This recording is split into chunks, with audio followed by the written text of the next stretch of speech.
after you sit down. Be careful with those chairs. I always worry about the... Okay. So the microphones are on already, so you don't have to put mine on.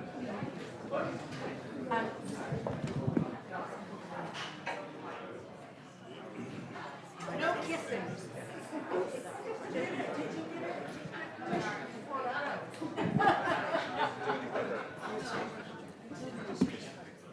Oh my God.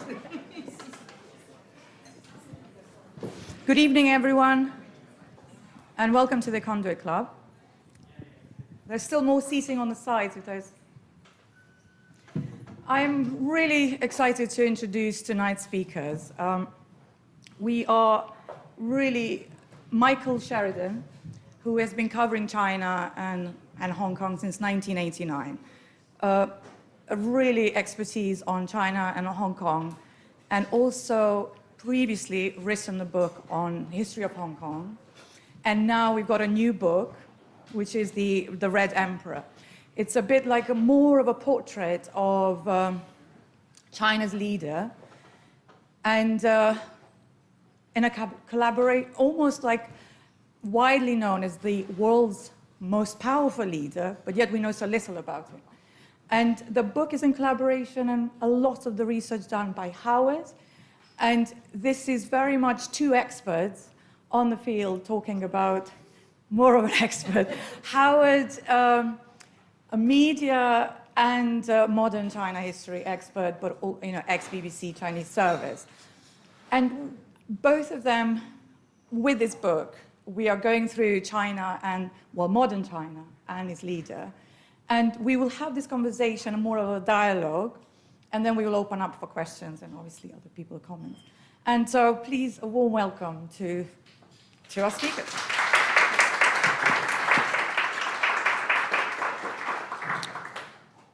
Thank you very much, Pranvira, and thank you, Howard, for everything. As Pranvira said, I first went to China as a reporter in June 1989, which was a rare privilege. I was working for The Independent with a great photographer. We went to Shanghai, where we saw mass demonstrations. We traveled to Nanjing, and we ended up in Beijing about a week or two after the massacre. That was the birth of a fascination. That's happened to many others before. I was then lucky enough to go back to Hong Kong for the Sunday Times as the Asia correspondent, in which, of course, the dominant country was China. And I ended up spending 20 years, unexpectedly, doing just that. So the chance to collaborate with Howard enabled me to do something that I had done successfully in a journalistic context, which is working with someone who really knows the material and the ground and the culture and the language to a far higher degree than I could certainly attain. So I owe a great deal to him for the original Chinese language research. Before I go to that part of it, let me just say why this book and why now. The idea was suggested to me after my book on Hong Kong. Why don't you do a biography of Xi Jinping? The answer at the time, several years ago, was we didn't really know very much. Plus, it wasn't clear what was going to happen. At the time, the man was not necessarily there for life. Great events had not happened. He was still a bit bland. And there didn't seem to me to be the material. But now, of course, things have moved on. We've had his elevation to, in essence, lifetime status. We've had COVID-19, which is an enormous event in the early part of the 21st century that we haven't really got our heads around yet. It's so enormous. And then we've learned a lot more because of the stresses with the United States, the continuous jousting in the seas around China, the upturn in rhetoric, and the open alignment with Russia and to a lesser extent with Iran.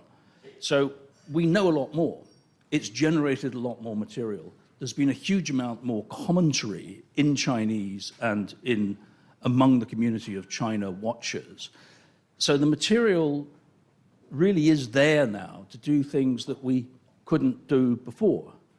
The severe stress with the United States has prompted a stream of well-informed leaks from the military and the intelligence services. And it seems to me that when I looked at Xi Jinping the first time, sitting in the Great Hall of the People, which is now 10 years ago, I thought, here's this guy, we really don't know anything about him. I had barely heard of him until a year or two earlier. And Churchill, I think the famous summary that it is, as Churchill said of Russia, a riddle wrapped in a mystery inside an enigma. So we've done our best to untangle that. I think it's been a success, but I'd like to hand over to Howard because he is the expert reader, and to show just how contemporary and relevant this book and this man is. We've just been talking about the Chinese media coverage today of the Iranian attack on Israel, which, on the theme of decoding China, breaking the code, decrypting China, the headlines and the official media in today's China tell us quite a lot. So over to Howard. Hi, everyone. Yeah, sometimes reading and interpreting sources from China, it is an art in a sense. You have to try to understand certain words and certain phrases, why they use certain phrases where and in what context. The example Michael gave about Iran, here if you read headlines, whether you're left or right, it's about an attack and the potential counterattack and the implications. In China, the first tier of state media or the party-controlled media, for sure, similar headlines, but in a much more positive way of, Iran finally unleashes this, wave of missiles, and, Israel be warned. Headlines like that. And if you read down, it's more about how Iran's got a logical thinking and what the next step could be. So very much from a different perspective than compared to when we read newspaper here. It's more aligned to some of the possibly Arabic language media reports. So that, in a way, shows, because China is a state-controlled media environment, so you understand that's what's allowed. And so that's the nuance, I guess. We also talked about, doing research. Yes. So one thing that struck me about all Chinese leaders is how little we really know about their formation, their intellectual formation, their social formation, even their spiritual formation. And we all work with the same nuggets of fact, which are often divulged in their own memoirs or in official publications, sometimes in conversation, although unscripted conversations between Chinese leaders and anyone from outside China are extremely rare. Nonetheless, when we started digging into Xi Jinping and looking at his background, there is a lot there. To a certain extent, it's been hiding in plain sight. And even though I was reporting on China for a pretty demanding foreign desk for 20 years, I kept coming across things and thinking, why didn't I know that? Or how did I miss that? And turns out we all saw these things, but we didn't really put them together. So what Howard was able to do was reread, in his case, very deeply and in detail, things that Xi Jinping has himself written and published. For example, about his youth, about his father, Xi Jinping, who's an extremely important figure in his life. And I think people would like to hear some of the things you found out from that. Yeah, sure. But first, there has to be a little bit of caveat when you read, autobiography written by a Chinese leader. And first of all, it's not written by him. It's most likely written by a group of, writers commissioned by the government. And every single word, every single comma in that published article is checked and double-checked because I had a uncle who once worked for People's Daily, and he did tell me to have a article published through the printer. You need about 70 years of checking before it's allowed to go through. So that's the level of, so in a way, we know the officialdom allowed this thing to come out. And it's very interesting when you first read the various versions of Xi Jinping's autobiography. By comparing them, by putting them together, you can see some of the minor differences, and whether, which year he's been where, and whether he did this in one version, maybe they said he did, and the other version may have omitted it. So why they omitted? So all these things are the more sort of what they call deeper reading. And we did discover there's this controversial moment in the 80s. Some official media claim Xi Jinping's made his first visit to the US, but some official media just deny. So here's the mystery and the enigma. The official Chinese media, a very simple example, they say that Xi Jinping's first visit to the United States was in 1985 as a member of an agricultural delegation to the Midwest, where he stayed with an all-American family, was mightily impressed by advanced American agriculture. It was a feel-good visit. He clearly was with a well-organized group who were given a great welcome by the Americans, made an impression on these officials from rural China at a time when China was struggling to modernize its own agriculture. It was a positive story, so positive, in fact, that the host family have praised him on repeated occasions as a courteous and intelligent and charming young man. And he has himself returned to Muscatine to visit that family, and it's a sign, perhaps, of how far things have come in Sino-US relations that such a visit would be unthinkable today. So that's the official version. And then floating out there is an extraordinary second version.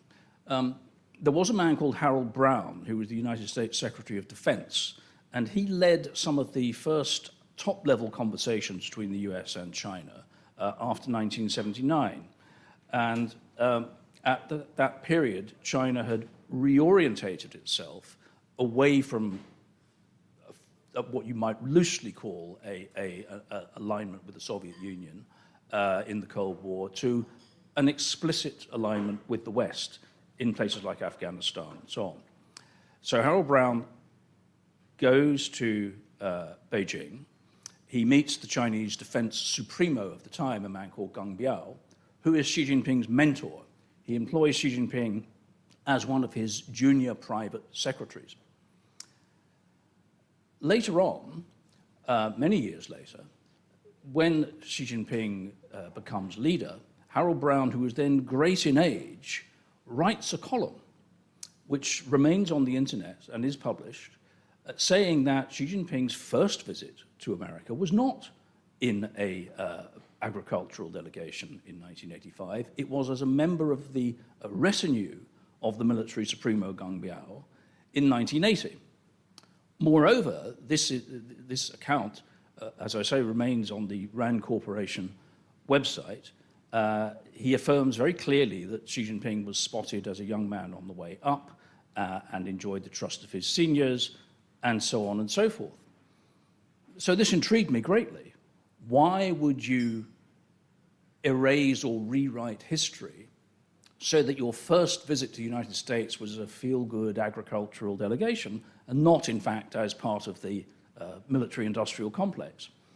So we dug and dug, and the Carter Library were very helpful. We managed to pull all the logs of the White House visitors for the visit. We found an extremely interesting cable written by the Secretary of State after his lunch with Geng Biao. We found the delegate list at the White House. There was no sign of Xi Jinping. So, courtesy of various friends in the deep state, we then managed to actually find the visitors' logs for the Pentagon in 1980, which recorded the names of the Chinese delegation who came with Geng Biao And they were evidently not only given a tour of the Pentagon, but they were treated to a showing of Star Wars. So I'm not sure what that was meant to convey. And Xi Jinping is not there. So I conclude that Harold Brown, who, alas, is no longer with us, must have made a mistake. But that is extraordinary because Harold Brown was a brilliant physicist and scientist with an extremely precise mind. He was trained by I.I. Rabi, one of the fathers of the Manhattan Project, an extremely serious person. And I end up in that chapter by saying it is just another enigma because we don't really know. And if you think about it, that's quite extraordinary. Anyway, that picks up, I think, on the theme of Xi Jinping's lineage and his influential father and how he got that job at a very young age as one of half a dozen private secretaries to the man running Chinese defense. So maybe a little bit about his father. Yes. So again, his father was back in the early days of the Chinese Revolution in a northwestern remote region called Yan'an, where Mao set up his guerrilla force headquarters. And Xi Zhongxun, Xi Jinping's father, used to be the local communist warlord, together with another person called Liu Zhidan. So they run the outfit there. And Mao, being defeated in Jiangxi in central China, fled all the way to northwest. In many ways, was trying to find a safe haven. But somehow, shortly after Mao's arrival, Liu Zhidan was found dead in a battle, and Xi Zhongxun was purged, and the place was taken over. But after the communist victory, Xi Zhongxun, as a young, very capable cadre of the government, was given multiple jobs. Was deputy prime minister, minister of culture, minister of many things. And Xi Jinping, in the early age, actually benefited greatly. He lived in great privilege. Was one of the princes in Kensington Palace. Yeah, of course, he then falls greatly when his father is purged. And yes. Another of the trails or the strands of the mystery, which Howard alluded to earlier, is that although there is a published autobiography and numerous authorized articles, it's all quite vague. So when you actually try to timeline it and you sit down and say, well, okay, when did he live in the cave? We don't doubt that he did, in fact, live in a cave. He was banished to the countryside. But there's a whole sequence of events as to when he was tormented by the Red Guards, when he was put in detention, when he then flees to his relatives and is allowed to rehabilitate himself.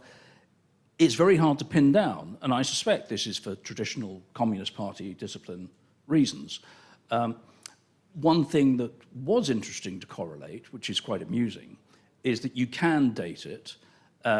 So at one point, Xi Jinping is in a labor gang digging sewers in a district called Haidian in Beijing. And we know that at the same time, because he dates it, Chairman Mao and the hierarchy of the party were that very day on the reviewing stand at Tiananmen Square celebrating the anniversary of the foundation of the People's Republic. So that is one precise date. But after that, it is deliberately vague.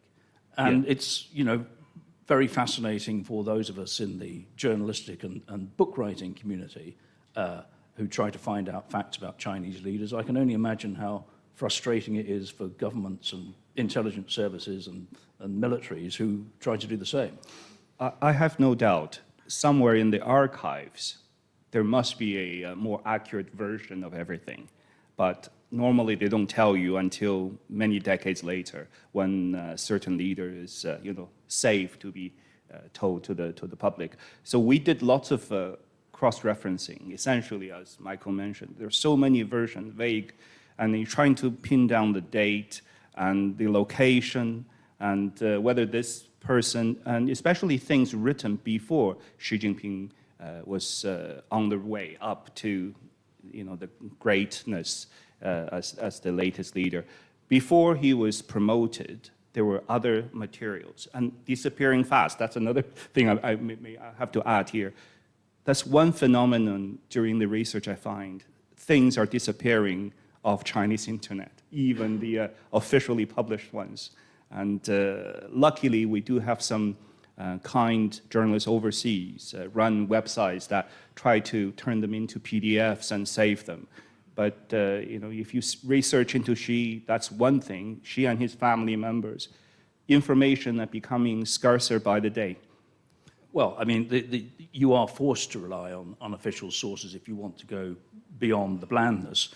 In fact, I think I'm right in saying that if you study the official Chinese media, his actual date of birth is not disclosed. It says that he's a Han Chinese born in 1953.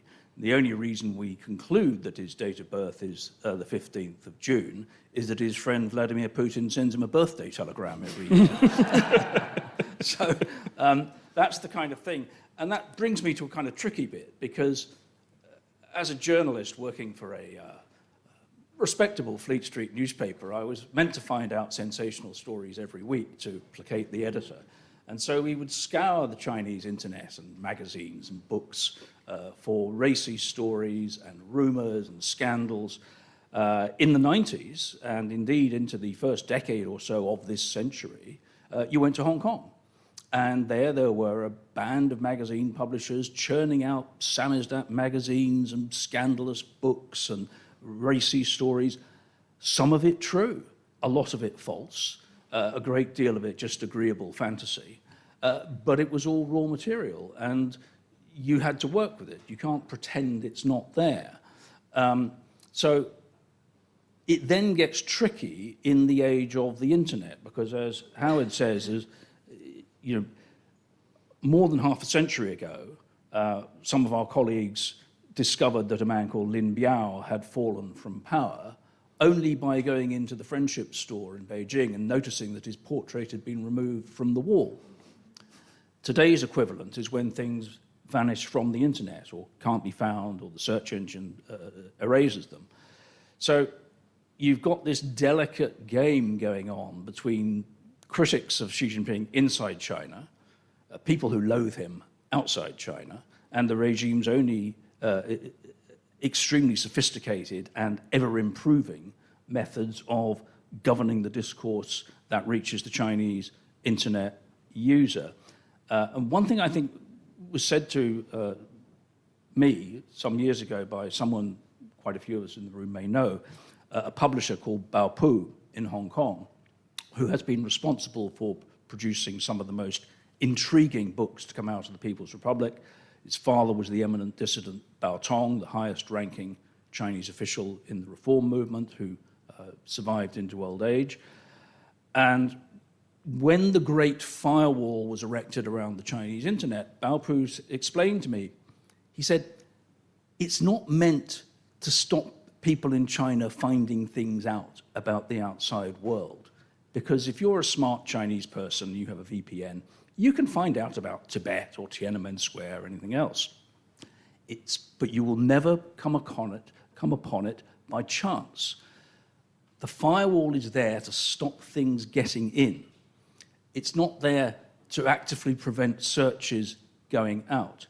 And the net effect of the firewall is that it slowly sedates the population, and it slowly blocks bit by bit and day by day information that is disagreeable to the party. So that the strength of patriotism, nationalism, ethnocentrism, chauvinism that has been engendered in China is a very slow, subtle process. It's not like there's a series of screeching rallies and glaring headlines. You have a generation of young people who haven't seen or heard many, many things because it never actually reaches them.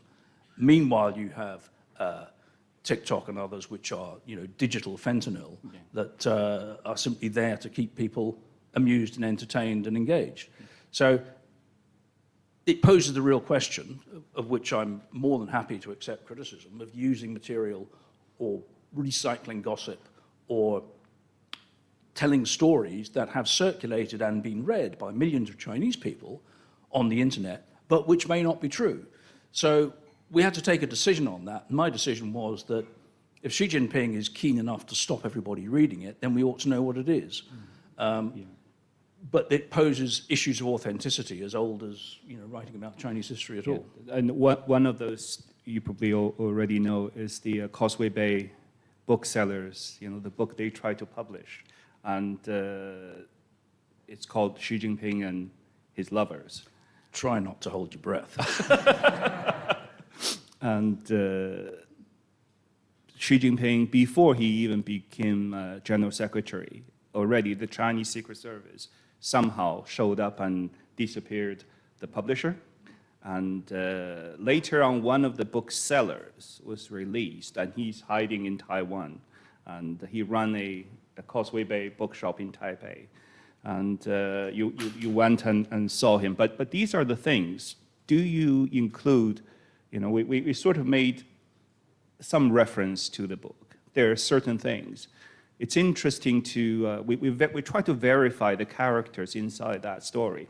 The story, by the way, is available online on a linked PDF file. And if you want to buy the book printout, it's like hundreds of pounds or something of that sort. But I did nip my nose and read through the whole book. Very sordid. From page 1, it's all about Xi Jinping's conquest. But loads of those names were actual people, actual women that existed at the time. And it's plausible that some of them may had a liaison of sort with him, but no one, I highly doubt, can really get independent confirmation on any of them. So these are the type of material we're talking about. We'll have to pay tribute to the publisher's lawyers for gritting their teeth at that particular half chapter, which is only half a chapter in a 20-chapter book. And I do say that a great deal of it can be safely dismissed as fiction. But then there are things, as we all found out, which are stranger than fiction, which we come on to later on in the book, when Xi Jinping is coming to power.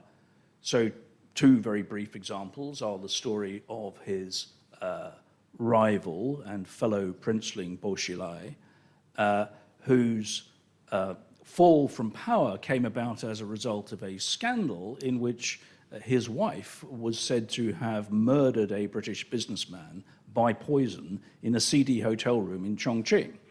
Now, if you'd said that to me as a plot of a novel 10 years beforehand, I would have safely dismissed it as fiction. But it all happened. What we do conclude in the book, which I think is one of the stories which the Daily Mail missed when they serialized it, is that we were able to find out quite a lot more detail about that case. And I, for one, am convinced that Bo Xilai's wife did not murder the British businessman, that she was set up, went through a show trial, was threatened that her husband would be... Bo was set up. Yes, and his wife. Essentially, she's in prison for a crime she did not commit. The other story that is true, because the Chinese media have now reported it, is that perhaps the most powerful man in China for some time was the head of the Politics and Law Commission, Zhou Yongkang, who was in essence the security supremo. He ruled over an internal empire of security services, the police, the judiciary, called on the resources of China's multi-headed intelligence services. He was China's point man in North Korea. He essentially kept the lights on in Pyongyang. When Kim Jong-il presented his son, Kim Jong-un, as the heir in the hereditary succession in North Korea, the only foreign delegate was Zhou Yongkang on that balcony in Pyongyang, clapping and waving. In due course, as the power struggles unfold, he falls from power, at which point the Chinese public is regaled with salacious stories about him having sex with people in underground car parks, pursuing a bevy of mistresses, probably murdering his first wife, running a business empire, and numerous other crimes. It reminded me of nothing so much as Fitzroy MacLean's account of witnessing Stalin's show trials in the 1930s and hearing the prosecution case against the old Bolsheviks, whose crimes then, of course, were revealed to the public as legion. And I think that brings me on to another interesting point about political pedigree, which is what do we know about Xi Jinping? And I think in the book, I would say his political maestro is Stalin.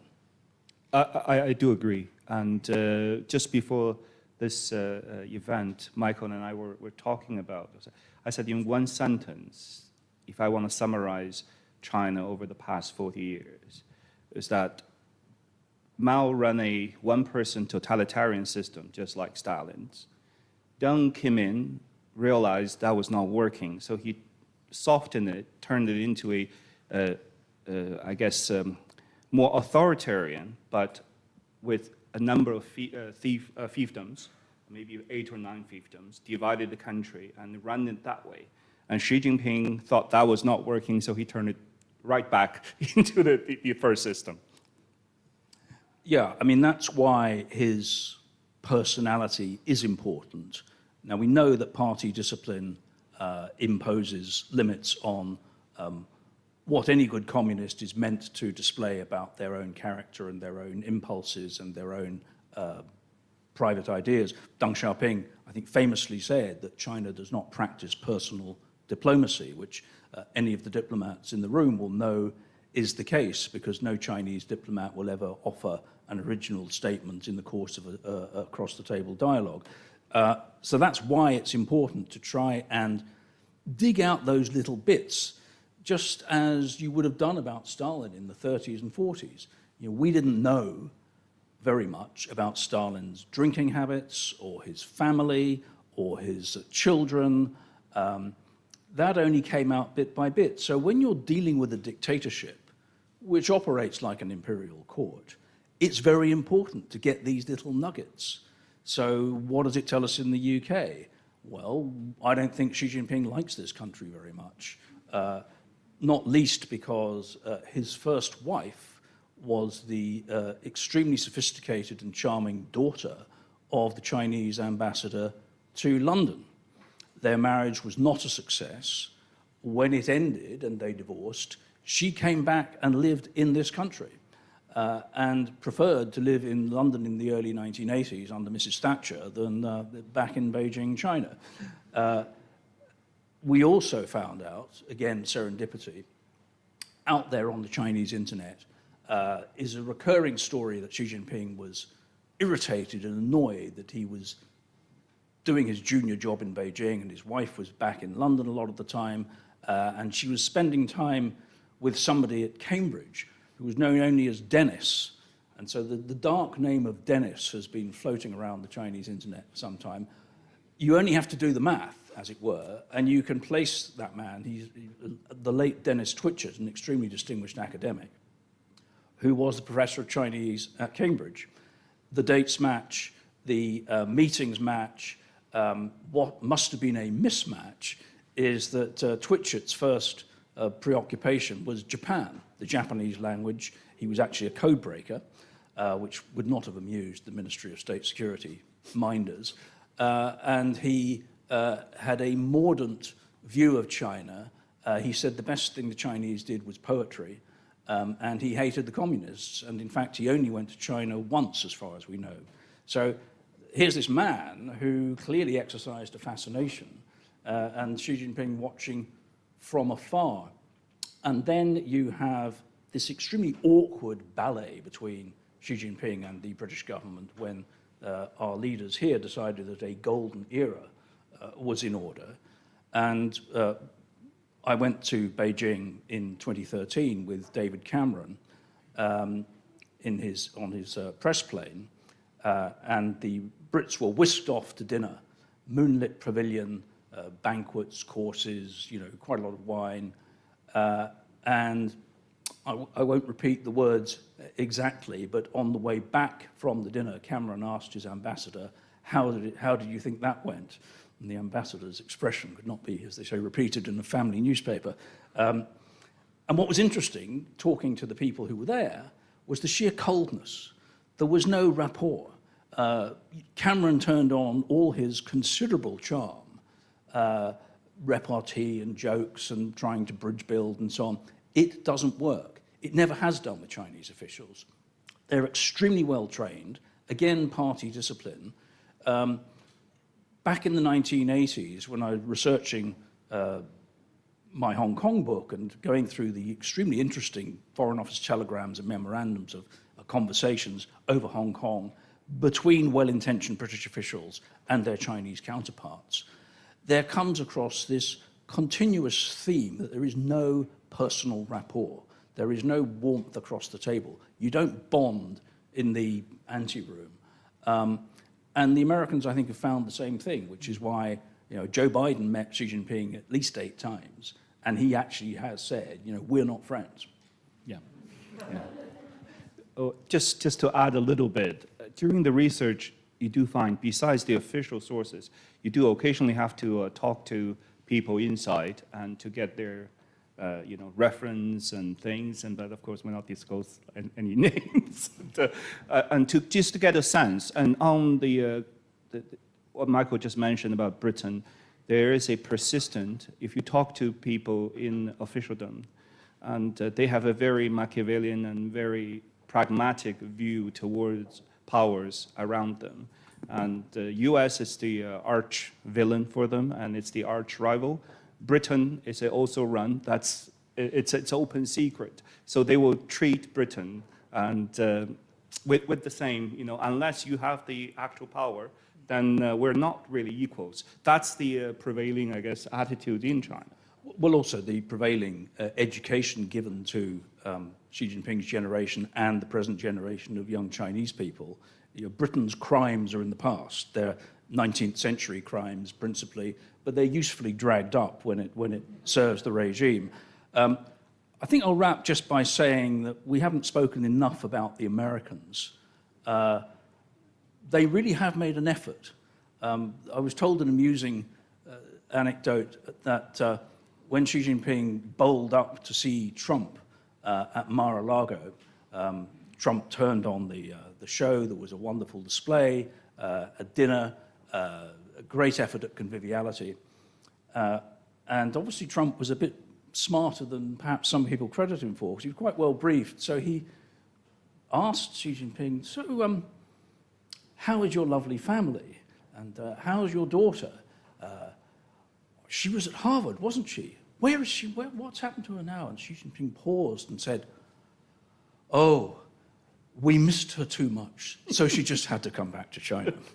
And the Americans sort of wrote that nugget down.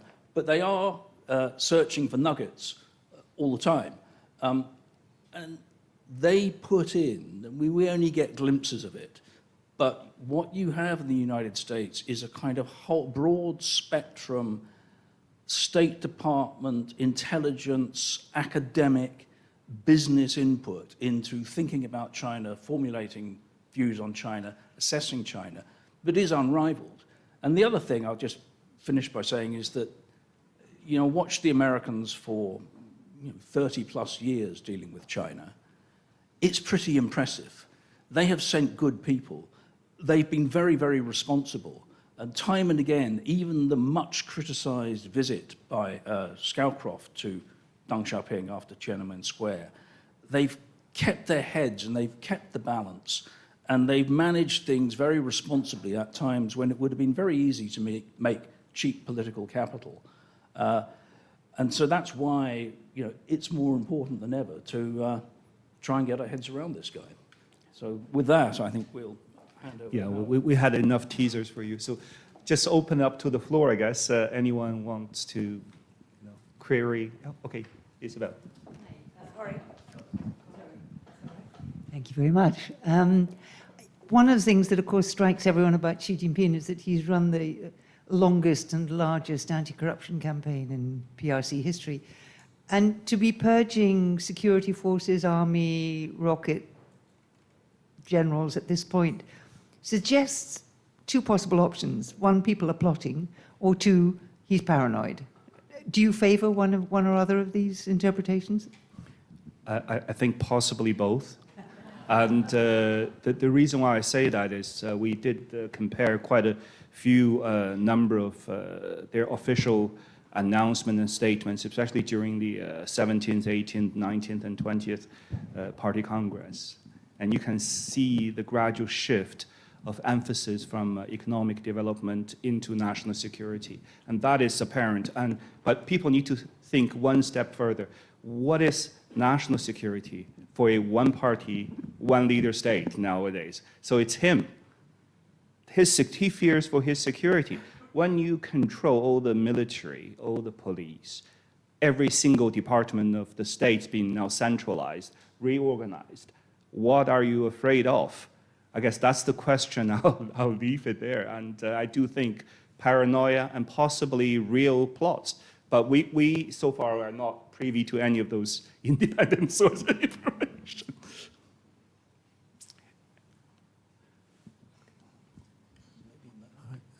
I wonder if you could say a little bit more about Xi Jinping's relationship with Putin and Russia. When I was in China a few months ago, I was struck by how critical a lot of academics were about the close friendship between China and Russia. They're allowed to write in Chinese newspapers that it's a bad idea to be so close to Russia, but some Western policymakers say we should try and pull China away from Russia to isolate it. My own guess is, and maybe I'm wrong, that I think China's not going to abandon Russia because it feels so paranoid about the United States. It wants to keep all the friends it's got, and it needs Russia as a strong diplomatic ally with a seat on the UN Security Council. But firstly, do you think there's any chance of pulling China away from Russia, and how do you see the relationship between Xi and Putin? It's one of those cases where if you are a statesman, it's possible to think several things at the same time, even though they are apparently contradictory. So what do they want? I might surprise you by saying that I think one of the things they don't want most is the detonation of a nuclear weapon in the Ukraine conflict. And I think that is something that seriously preoccupied them at some time. You can read the emphasis placed on nuclear weapons control and treaties and so on. That's a signal. They don't want Putin to lose. What would victory for Ukraine look like? Big question. They don't want a triumph for the West or the democracies. One thing that we do know is fact is that Xi Jinping was taught to hate and fear and suspect Russia as a young man. As we know, he spent most of his teens in the countryside. He didn't have a sophisticated education, but when he went for that first job working for the Defense Supremo, the whole culture inside the Ministry of Defense in China was extremely anti-Soviet. Mao and Deng planned to withstand a nuclear assault from Russia, not from the Americans. It's hard to imagine now, but at the end of the 1970s and early 1980s, the Chinese even opened their nuclear facilities to Americans who were able to prowl around and inspect weapon systems. They put in telemetry stations. So there was all of that. Remember, they fought a border war. Remember, there is a treaty from the 19th century which carved off the eastern extremity of the Qing Empire and handed it to Russia. Those are now Mr. Putin's Pacific oblasts. So the most interesting thing I found in all that, because what Xi Jinping and Putin say to each other, who knows, but we found a telegram cable from that White House visit in 1980. Quite fascinating, because Geng Biao, the Chinese Defense Supremo, nobody's heard of him today, but at the time he was a big wheel, rolls up in Washington with this delegation, and they're all kind of hatchet-faced old generals in sort of, Mao-style caps and rumpled khaki jackets. They go to the White House, they have a whole session with Carter and the entire top of the American government. And at the end, the president goes off to play tennis, and Geng Biao is taken down for lunch with the Secretary of State, Edmund Muskie. At the end of lunch, Muskie has heard such interesting stuff that he composes a cable which is sent out to all relevant parts of the US government, in which he says, I have heard over lunch the most detailed account we have yet received from an official Chinese source of the Sino-Soviet split. And he then details the crudely chauvinistic, racially charged and paranoid views which each country held of the other.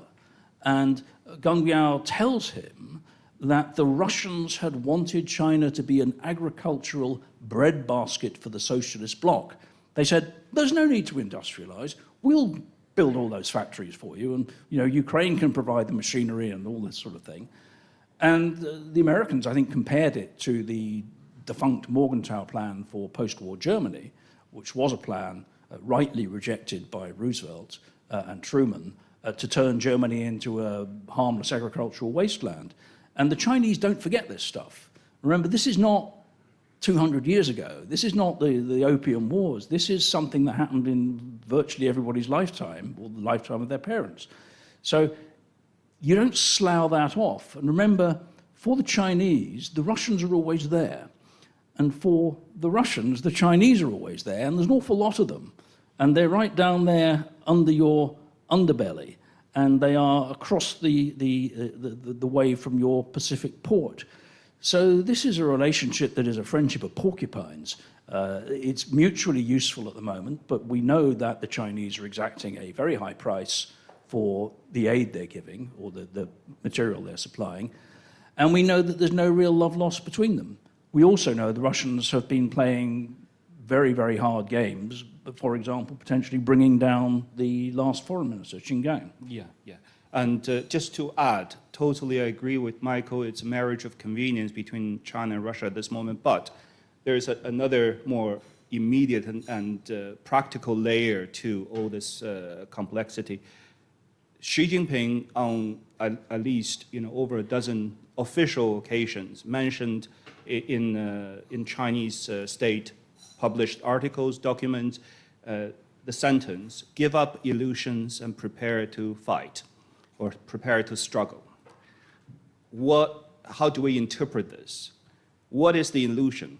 The illusion is China can still go back to the old days, being trading partners and friend with Washington, and go back to the olden days and somehow she's come to the conclusion after he did make a few overture to, both Trump and Biden, and hoping to come to some type of compromise. When he realized there's no compromise coming, and at this moment, whether it's Moscow or Tehran or Hamas or anyone, whoever can generate trouble for the US-led world order, you are my friend. That's, I guess, the more immediate, more short-term. But of course, in the long term, China and Russia, like in the olden days, China over the past 2,000 years have been having one threat only. It's the northern hordes, because that's the longest 5,000-mile border, and you can never secure it. And 3 or 4 times, the whole nation's come to almost extinction because of that. So in a sense, in the long term, yes, but in the short term, there is that dilemma, I guess, for Xi Jinping.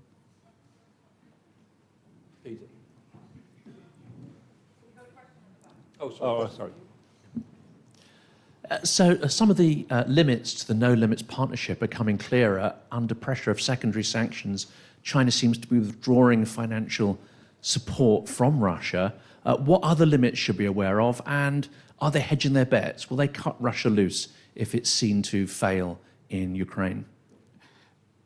Well, from what I can detect and read from the Chinese sources, in terms of government policy paper, think tanks, that's another source if you get to read some of them. And in a way, I do think it's, again, pragmatism. They want to, at this moment, stave off the economic crisis. So for going full-blown with US right away, there might be very severe consequences. But of course, they do not want Russia to completely collapse. So that balance job is going on. So you see some Chinese banks that still trade with the US and the outside try to cut back on dealings with Russia. And some of the Russian newspapers are reporting on difficulty even getting paid and for agreements already signed. But at the same time, you do see more drones and even daily military rations show up in the Ukraine front. Completely Chinese military daily rations with the compressed energy bar with drinks and all in Chinese characters. And maybe Russia and China can say this is supplied by third party, maybe. But it's showing up in the Ukraine front. And European Union, UK, our own government said up to 75 to 80% of all the drones now flown by Russia are from the People's Republic. I'd also just draw your attention to the increasing level of disclosure that Antony Blinken and other senior American officials have been indulging in the last few weeks, which is that the curtain is being pulled back bit by bit on what they know, and their diplomatic language has been hardening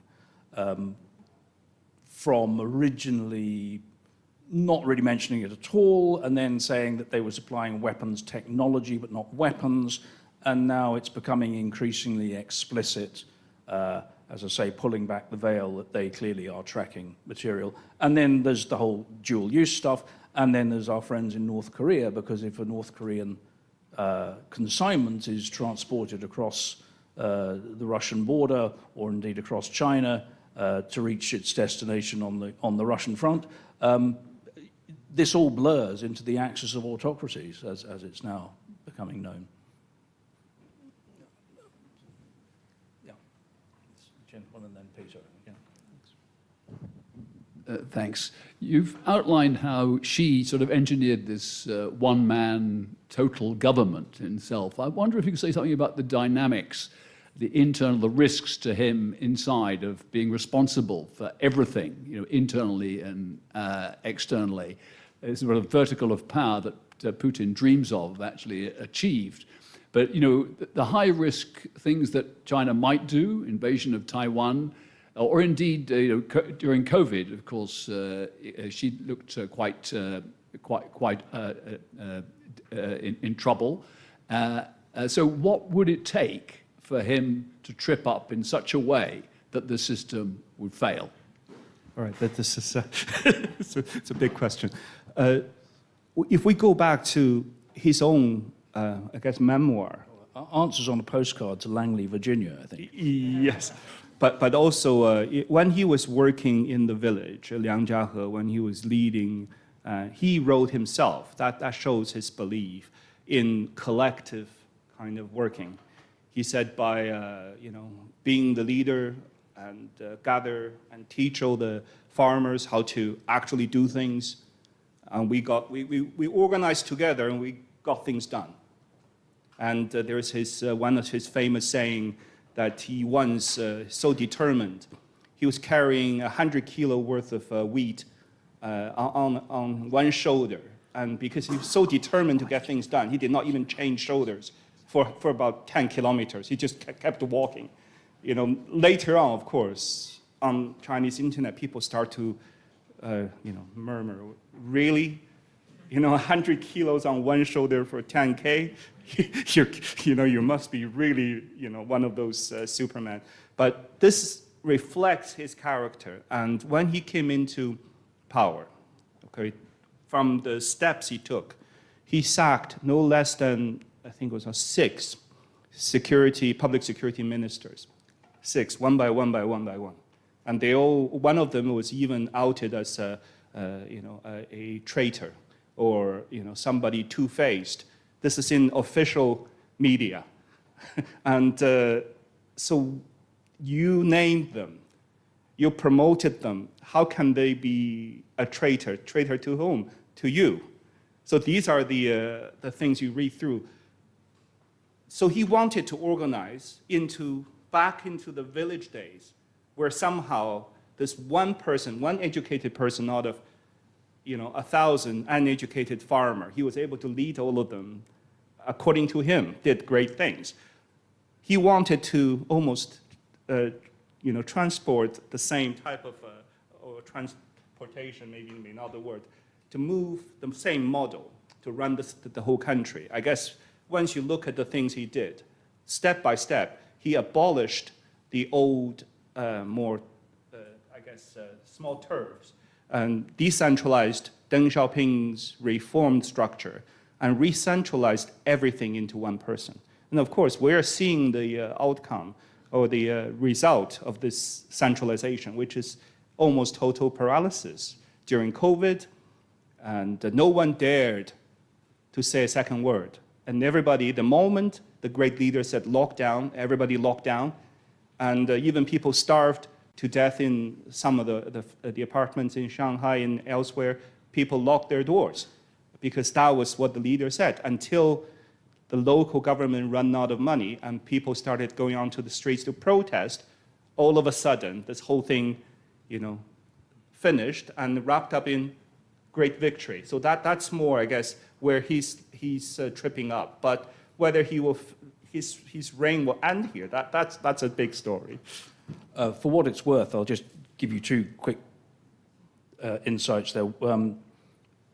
We couldn't put all of it in the book, but we did have conversations with some very interesting people in and from China, one of whom is a member of a prominent family who've known the Xi Jinping family for generations.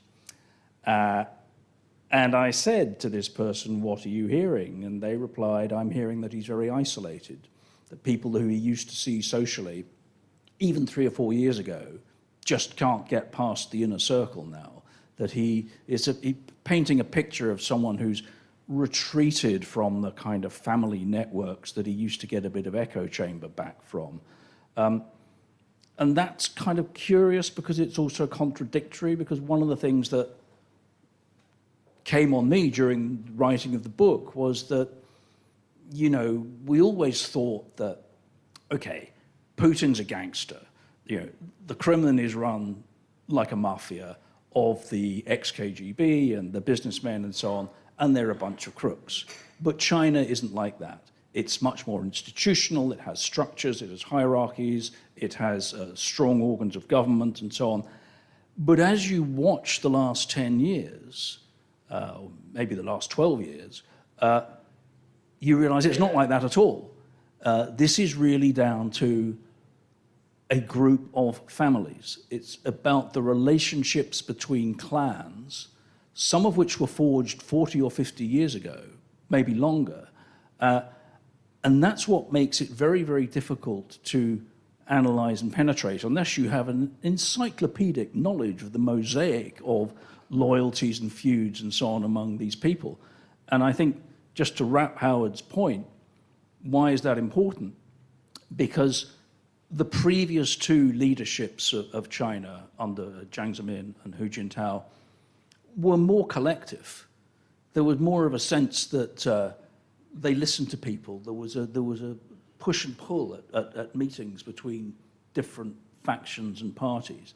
And you have this doubly concerning picture now of one, a man who is where he is partly because of aristocratic lineage in the communist hierarchy, and is also increasingly isolated.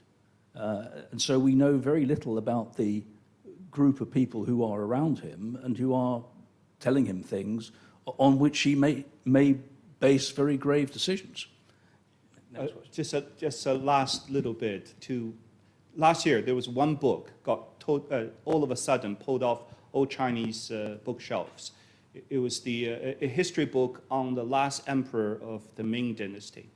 And it was a reprint. It was not even a new book. So lots of people were wondering, what was happening? Why was this book all of a sudden pulled? The moment I read the title, it says some overzealous and micromanager, and at the end, got hanged, had to hang himself when the empire collapsed. So then, all of a sudden, somebody was taking offense over a book that was written decades ago. So, We'll take a question here and then at the front. all right. Thanks very much. Bearing in mind what you've told us about the leader of China and the institutions around him, and given that the American elections aren't far away, what sort of leader in the States and what sort of functioning institution around him do you think would be best placed to deal and manage? Well, I did speak to people from both the Trump and Biden administrations. I think it's fair to say that on one level, the Chinese like Trump because he's an agent of chaos, but on the other hand, he's unpredictable. So you can't quite be sure what he would do. In Trump's favor, we did a whole chapter which ended up being about COVID, didn't start out being about COVID, but we looked at it in some detail. And actually, I was, trigger warning for sensitive people here, I'm going to say something nice about Trump. He was actually quite serious. He was in possession of information that, had he used it irresponsibly, could have caused an international crisis. And I think when it came to the big questions, this is a kind of Boris Johnson parallel, I suppose, they would say that he got the big calls right. He didn't call out the Chinese on COVID as much as he could have done because he was persuaded of the consequences. So they know Trump, but they also know Biden. And of course, Xi and Biden came face to face, as we've said at least 8 times. There was a relationship and a depth of knowledge between them, and Biden and his staff made enormous efforts during his vice presidency to assemble knowledge on Xi Jinping, build up a personal rapport. They knew each other. Kamala Harris, by contrast, I think I'm right in saying, has never actually been to China, although her vice president candidate has a long history of engagement with China. I would say that if I was sitting in Beijing, I would probably be tempted by the idea of the agent of chaos, but happier in the long run with the standard US establishment foreign policy consensus, while accepting that it's more hawkish on China than it was. The problem with agents of chaos is you don't know where the chaos is going to end up. And one thing we know about Xi Jinping is he hates chaos. Yeah, and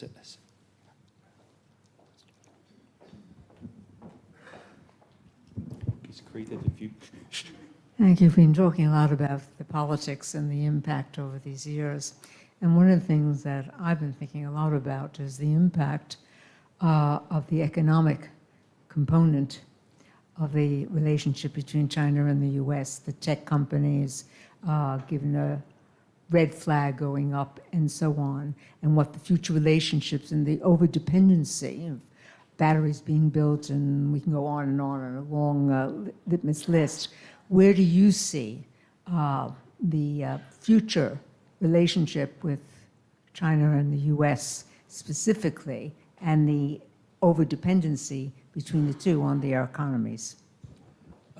Can I take that one briefly? Just to say, recommend, in fact, there's a flourishing literature in the last few years chronicling in great detail the American economic engagement with China, and in particular the corporate engagement, which grew so rapidly while many of us were there in the 80s and 90s, and how those decisions were made about investment, jobs, technology transfer, the power of local managers. It's an extraordinarily interesting sequence of, if you like, management studies as to how corporations engage with China, and indeed how Chinese companies went out there.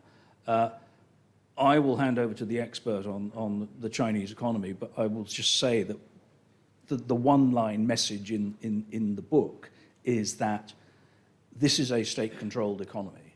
There is no such thing, really, as a private company in this China.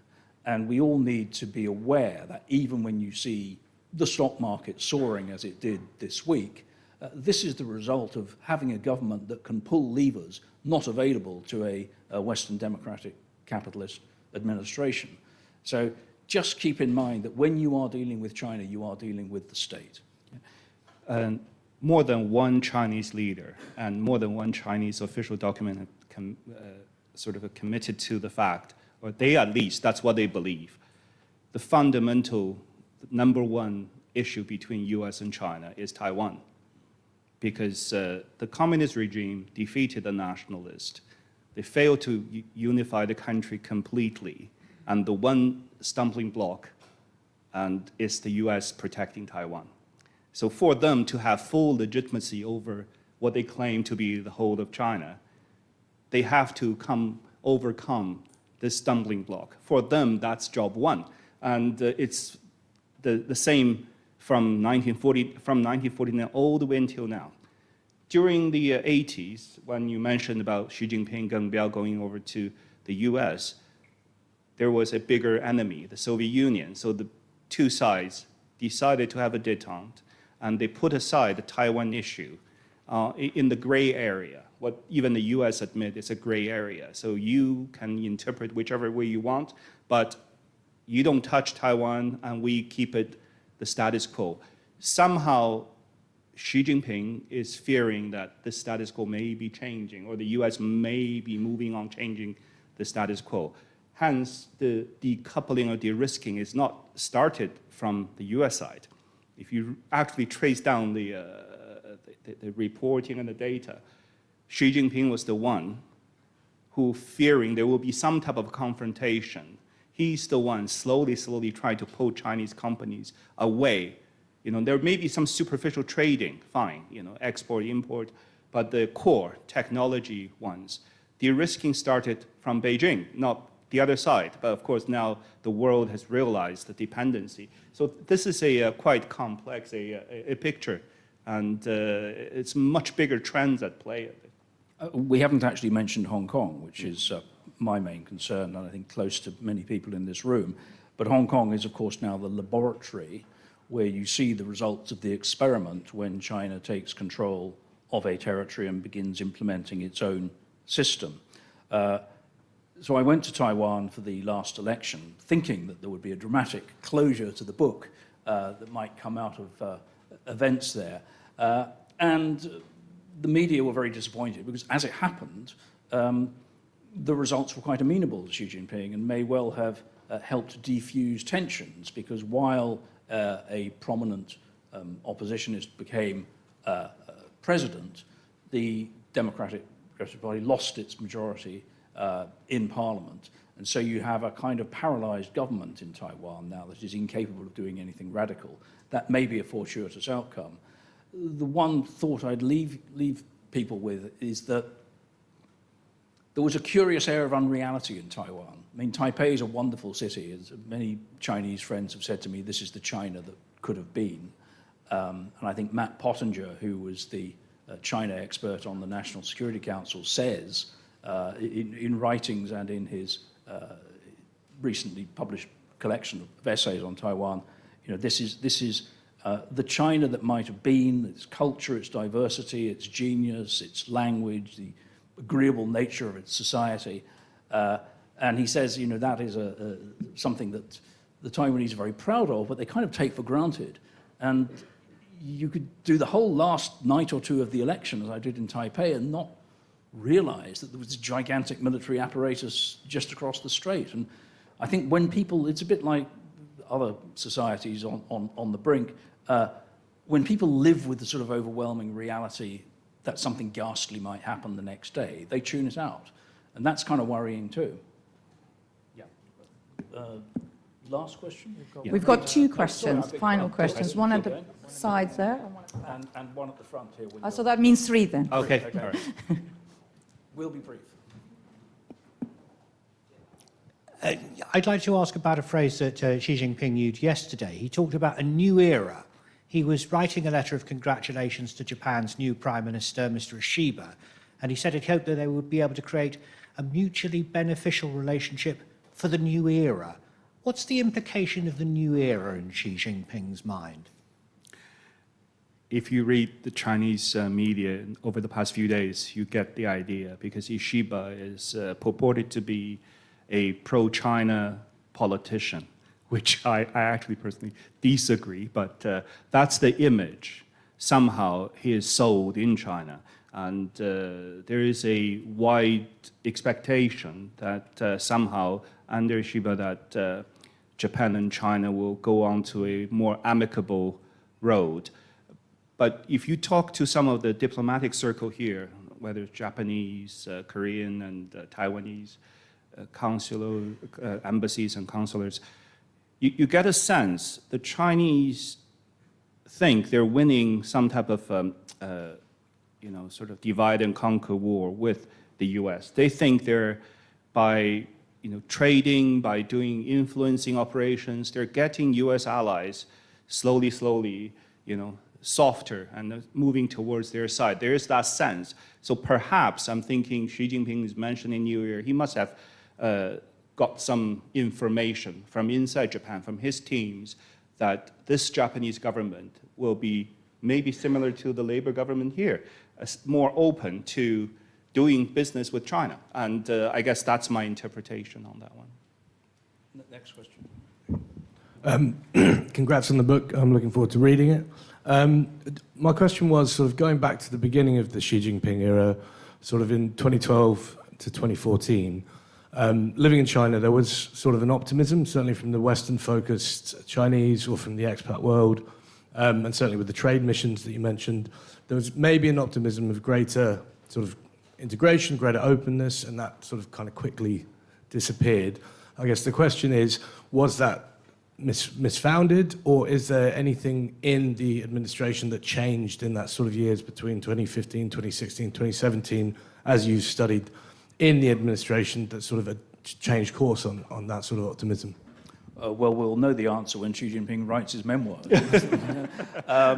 I think it's fair to say there was optimism. There was relief that 2012 was a very turbulent year in China. The events in Chongqing, the fall of Bo Xilai, the evident power struggles that they were unable to conceal. There was a feeling at the time that the establishment candidate had prevailed and that China was set for a course of stability.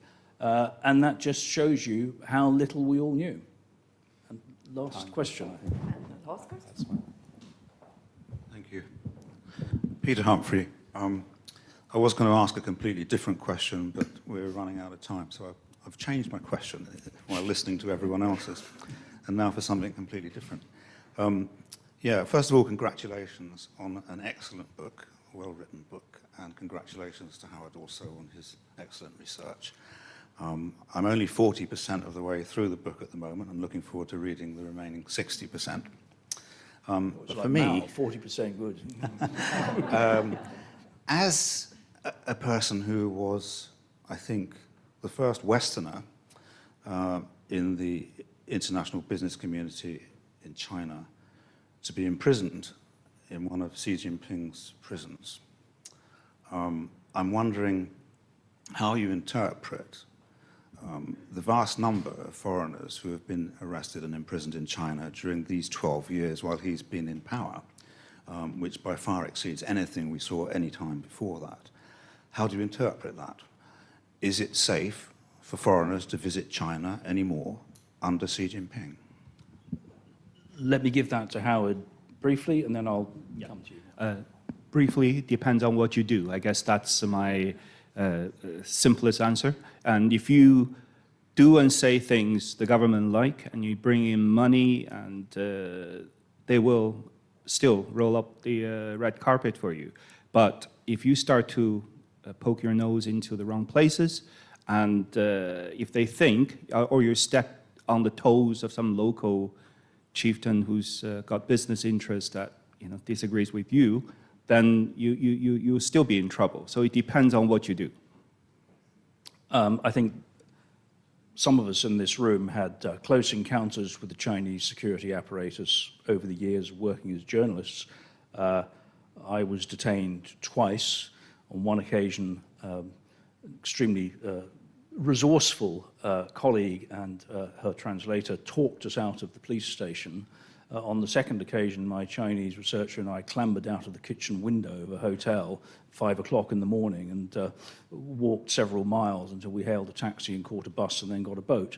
The result, essentially, is you really do not want to be detained by the Chinese authorities under any circumstances. What is true is that 20 years ago, you could still do astonishing things in China as a reporter and get away with them. I went down the Yangtze 3 times over 10 years watching the Three Gorges Dam being built. We went to the frozen river along the frontier with North Korea and saw people, refugees, coming across. I went to Kashgar 3 times. You could go around Xinjiang. You could interview people. We even went up to the old town known as Gulya, where there was a massacre deep in the past. You could do all this stuff. You can't do it anymore.